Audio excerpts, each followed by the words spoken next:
Anecdotes is the leading enterprise agentic GRC platform built for organizations that refuse to compromise. With comprehensive solutions across governance, risk, and compliance, deep customization capabilities, and AI agents that run on an audit-grade data infrastructure, Anecdotes enables the world's top enterprises to manage GRC programs as unique as their businesses. You can learn more about our efforts at www.anecdotes.ai.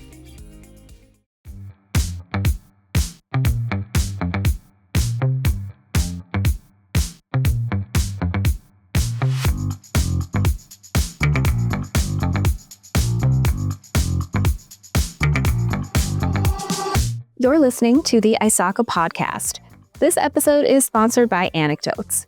I'm excited today to be joined by Jake Bernardus, who's CISO at Anecdotes. So a few weeks ago, you presented a session titled, "You Should Use the F Word More" at the ISACA North America Conference. You were talking about FedRAMP 20X. One of the things you said in your presentation was that compliance is broken. Can you elaborate a little bit on that? Gosh, yes. I've written that in a lot of places, in a lot of different variants, but I'll give you the most condensed version. I think compliance is broken from every direction, right? I think if you look at how we came to a compliance journey, really, like SOC 2 was written in the late 2000s. It was like 2008, 2009. And it was built for a time when we had DCs, like corporate infrastructure. We deployed and maintained our applications. We had perimeters. Like that was what we were doing. We were containing and maintaining our own data, and therefore we were almost trusting ourselves. And then we saw this world where it jumped into SaaS and cloud and big data right through the 2010s.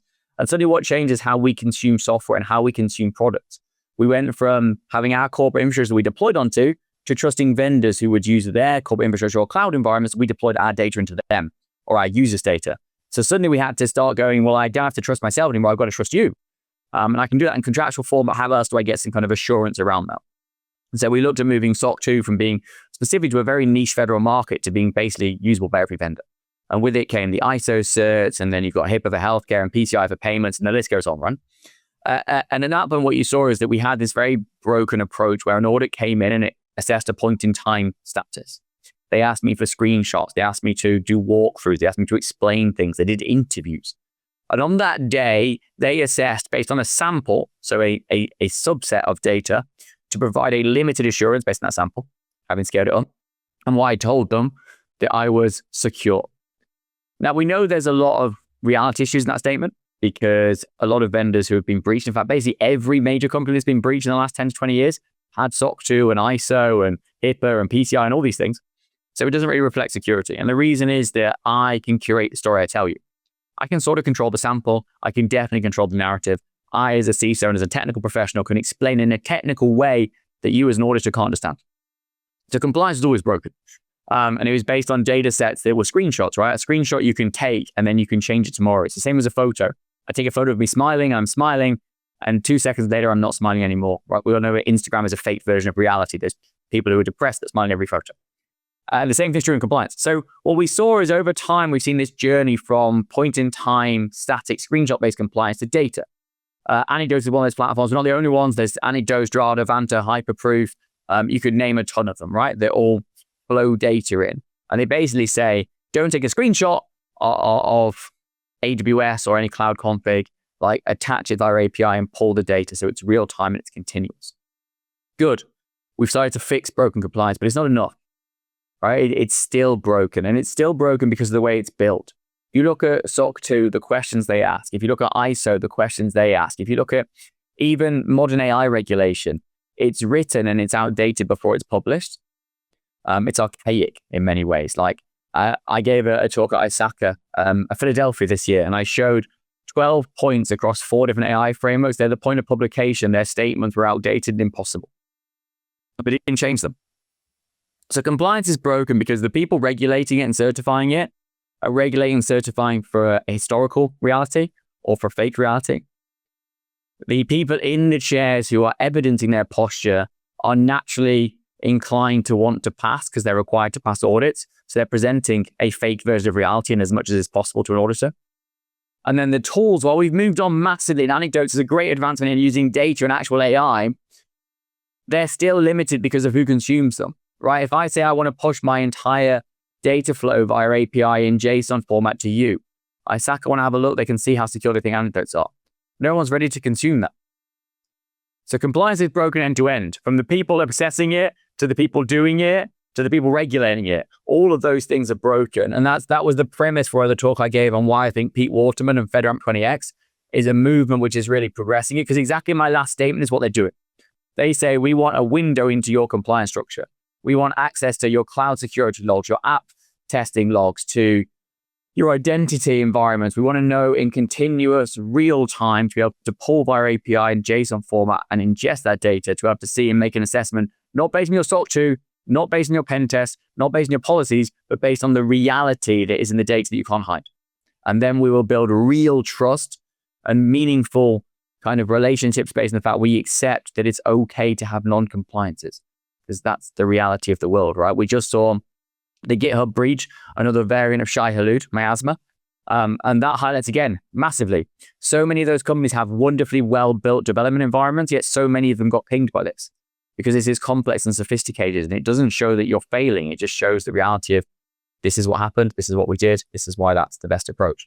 I know I went on a soapbox there for a while, but you asked me a very much of a soapbox question, I'm afraid. No, we appreciate it. And, you were just touching on this, but could you give us a little bit more detail on FedRAMP 20X? What is it really doing differently? And then why should people who are listening to this be thinking about this compliance overhaul? So FedRAMP traditionally was probably the most archaic of all the archaic programs, heavily paper-based, based in like security deliverables that include POAMs and large-scale regulatory documentation. It was really old school, right? Really regimented, really rigorous control sets. And it also had two fundamental problems. One is you required a government sponsor to get into the program.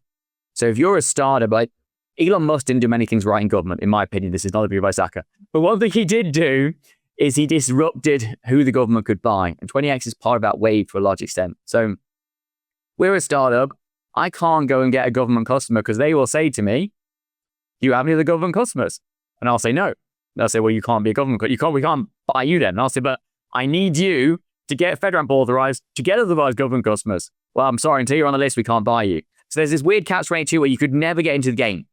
So the federal government was forced to buy old school archaic technologies because the new disruptive, future thinking ones couldn't get into the supply chain. That's problem one. Problem two was the sheer cost and period of time. Like FedRAMP traditionally was an outlay of between 2 and 5 million. That is a massive outlay for most startups whose revenue mark between 5 and 50 million ARR, right? That's a massive outlet. It's a bet. You don't know how many customers you're going to get, so you are betting. And the second is how long it took. So you then say, well, I go to my CEO and say, I want to spend $2 to $5 million to speculatively try and get some government customers that I don't know we're going to win. I don't know how much they'll pay us. And also, by the way, just as a sideline, it'll take us 24 to 36 months. Try explaining that to a startup. They think you're mad, right? So that was the problem. You never got new tech into the chain because they couldn't. So Pete Waterman came, who is a maverick. He looks like a maverick when you really talk about government, federal workers. The guy turns up with his big beard and his orange sunglasses, his bright orange hoodies and his shorts. He doesn't look like he should represent the government's federal security agencies, right? But he came and said something which was refreshingly real. He said, compliance is an engineering problem. That's a statement he's put at multiple places in multiple different versions of phraseologies. And what that means is actually compliance is technical, right? It's cloud environment configs. It's AppSec processes. It's identity management. It is everything else in between that you can see in data. So he said, well, why don't we get to a world where actually you can automate this stuff? Automate 80% of the controls in FedRAMP. Show us what you're doing and show us the truth. He's a big proponent for show us the truth. I don't want to know like your clean, curated report. I want to see what goes wrong and how you deal with when it goes wrong, because that's part of reality. And that's what governments want to build trust, not based on that one point in time, but based on a genuine flow of things. So I think that was the first real move. And the second is getting rid of the problems. So FedRAMP 20X will not cost you $5 million. It will cost you an auditor fee, which is probably between 100 to 200,000. And you might need to do some software changes. So historically, you had to update every single software component into FedRAMP 5. Now, if you look at a backend database like Snowflake, well, Snowflake will double your price for FedRAMP. Wiz will double your price for FedRAMP.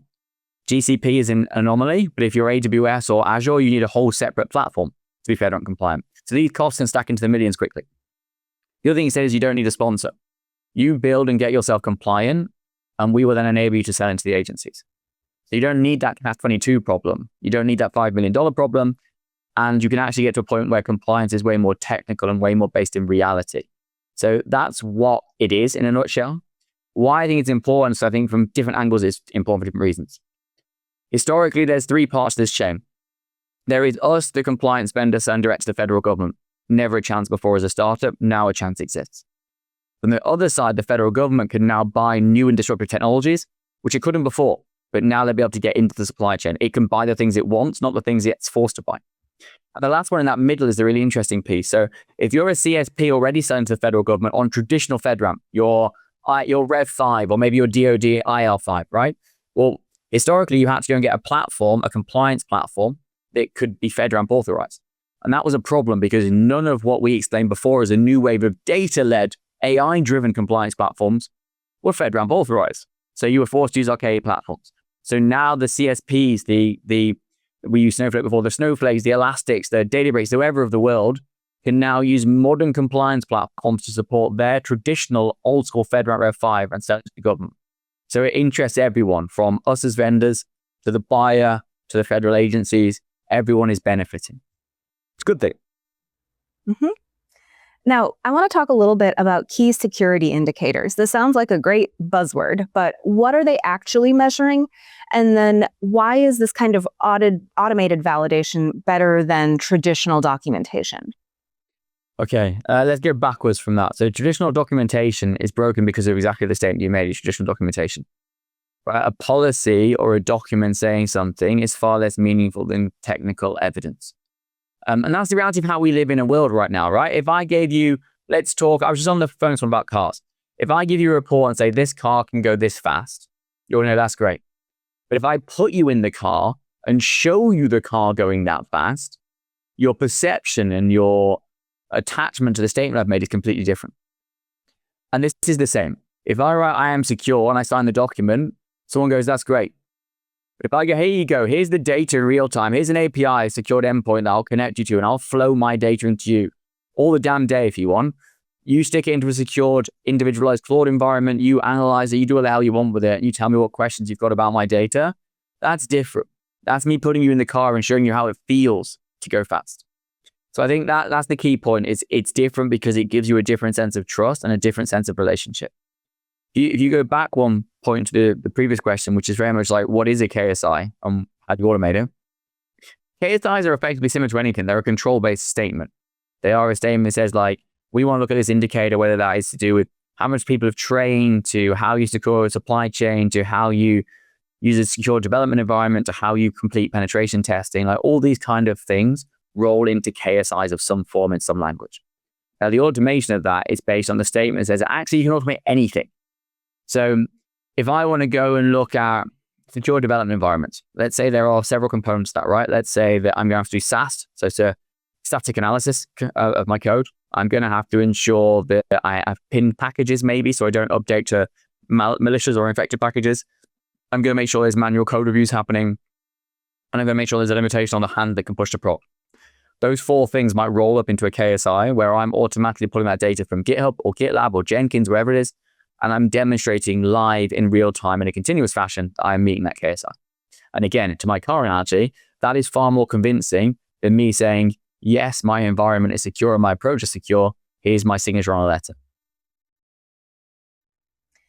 Now, the idea of something taking weeks rather than months for authorization sounds incredible, but maybe not super realistic. But can you tell us a little bit, what's it actually going to take for organizations to pull this off? Yeah, so let me talk about the journey we went on as Anecdotes and say how it was. So there was obviously, we're in pilot phase of FedRAMP right now. There was a low pilot, which we elected not to go into. And then when we decided we thought about it, it was probably a bit late. We entered the moderate pilot, which then initially was meant to happen in Q3, Q4 last year, which it couldn't because there was a federal shutdown, you might remember, and everyone stopped working. So suddenly the federal agencies couldn't do anything.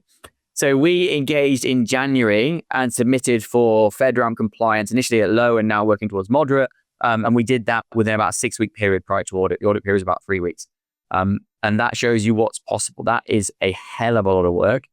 But because we're now focusing not on processes or procedures or workflows or documents, we're fixing on actually just how do you connect and flow data that already exists. It's a very different world. You can do things in a far faster fashion, but also in a much more robust and, well, to be honest, much more reassuring fashion. Like the assurance levels I would get from FedRAMP 20X as an auditor, I think are way higher than what I'd get from National Red 5. Now, that's my opinion. The industry and many agencies disagree, but I think this stuff is way higher degree of assurance because there's no more samples. This is complete data sets, right? A sample is fundamentally broken because I go to 100 people and I ask 10 of them, what color is this? Right? What color is my sweatshirt? And 10 of them go, it's red, right? They've colluded, whatever, right? They've decided, oh, they're colorblind. I picked 10 bags and they're colorblind. And I then scale up and say, Jake's sweatshirt is red. My sweatshirt's obviously not red, it's black. But because I only asked 10 people, I only know that small sample. Now, that's the same problem in security. You pick a JML process, join and move levers. You pick the last 10 that you did, they might be fine. But the 11th you forgot to provoke access. And by the way, that guy's got access to prod without requiring a VPN, and his creds just got comped. But now if I flow you the entire data set, you see that one, you query it, and I say, this is what happened, and this is how I remediate it. And maybe that gives you confidence. But the reality is you're then getting reality. I think that's the big difference for me. Yeah, so it really sounds like FedRAMP 20X is forcing GRC platforms to evolve or just kind of fall behind. Can you tell us a little bit about how Anecdotes specifically is approaching it? We have a big leg up in this game. Like, there's a reason we're big fans of 20X, and it's because 20X is based on data. And where Anecdotes is different is we rely and obsess over data. If you look, there's two ways to run a compliance automation platform, and there's not a wrong or a right. I mean, I simply explain the two ways because I think that's the most interesting way to show it. One is by a binary call, and one is by a data flow. The first is a call where effectively you're connecting an API. Let's use my example before of AWS, and let's say that you want to show that in the simplest form, you encrypt all data at rest, right? That is literally a tick box inside of the admin console. That's really what that means. There are three. The oldest form fashion, when I went to that page as an admin, which you had to be, I took a screenshot and I gave it to the auditor. The next wave is by what's called a binary API call. Now that API is connected to your AWS environment. So now this is in real time and it's continuously checking, but it's running a test. It's Boolean. It's saying, is that box ticked effectively? And it will come back with yes or no. And the light will go green or red. And you've probably seen that in some of the compliance tools. They go green light, red light, right? It feels a bit like some kind of game show. Let's go back, right? And the other way is to flow the data through. So what that means is instead of actually asking the question and giving you an answer, green or red, I'm going to bring all the data in. And in doing that, I'm going to show complete variance. So I'm going to show that, yes, it's encrypted. But by the way, 6 weeks ago, there was these 7 VMs that weren't encrypted. I don't know why. Or maybe I do know why. Right? And you can show in that data, you can give a lot more clarity. So when you talk about 20X being all about the data and the underlying data, then the reason Anecdotes loves it is we are the latter. So we rely on full data transparency. We don't rely on running Boolean tests. So at any point in time, I don't just need to say, yes, no, it's working, which is problematic because that might meet FedRAMP. It's not really what they're looking for. What I can do is say, here's the whole data set. Here's it in JSON, connect via API, ingest the whole lot, do whatever the hell you want with it. Right? Come back and ask me questions. That is a massive advantage. When 20X is pushing people to think more about data and less about yes or no from an automation stance, then it plays into our hands. So naturally, we're big fans of this because it plays more to how we think about compliance. And I think that's the right way to think about compliance too. Mm-hmm. And what advice do you have for people who might be listening whose organizations haven't even started preparing for 20X just yet? Well, I think firstly, you can't right now, because it's still in pilot phase until it goes public. But I think it's worth what you're trying to achieve. It's who are you selling to. If you are going directly to the federal government, then make sure that the agency that you're going to sell to is an adopter of 20X, because not all of them are. Some of them are still stuck in the past, my opinion. They would say they're relying on traditional methods. If you're selling to CSPs, so cloud service providers, other software companies, then this is the best way for you possibly to go. I think in terms of preparing for it, it's understanding it. So there is a bunch of the rule set is coming out soon, the CR, the rule set, which will give you guidance on how to actually apply 20X almost as a control set. Start to understand where you stand against that as an organization. Start to do a kind of gap assessment. It's publicly available.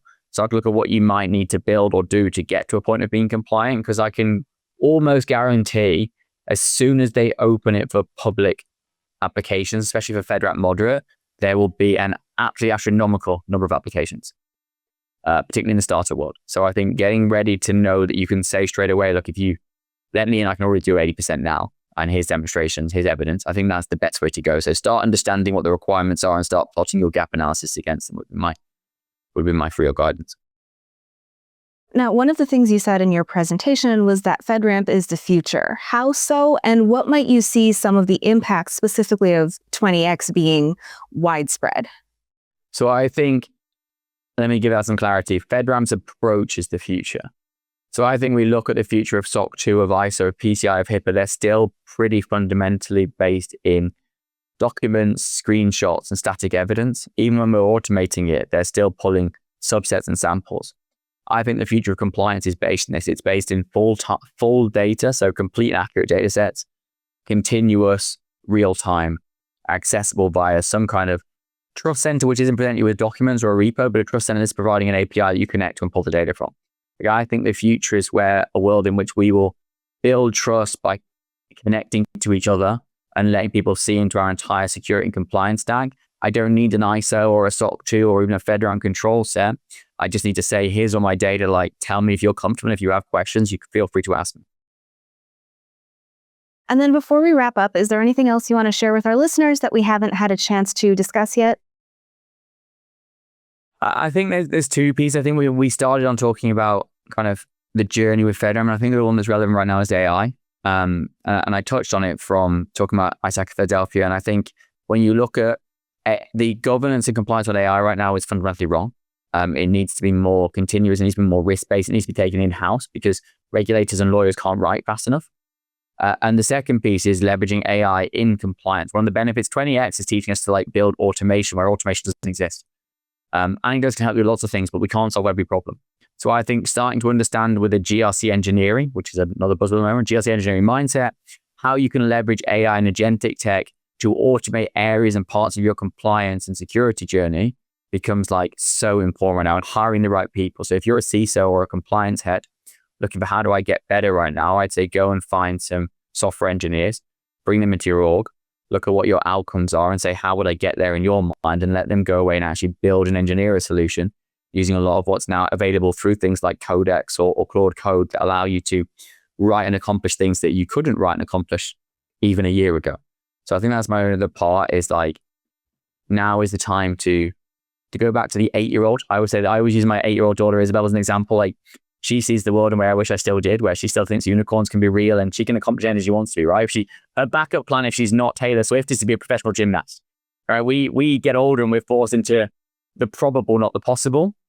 I think right now under AI and agentic, particularly in compliance and GRC, where we are so old school compared to most domains of security and of technology, let's believe again in the possible. Let's turn the 8-year-old back in and say, you know, I could probably do that. I should have to build this, and this, and that's probably buildable. That's fantastic. What a great note to end on. Thank you so much for joining us. And we again want to thank Anecdotes for sponsoring this episode of the podcast. That's all we have time for in this episode. If you'd like to hear more, be sure you're subscribed to the ISACA podcast.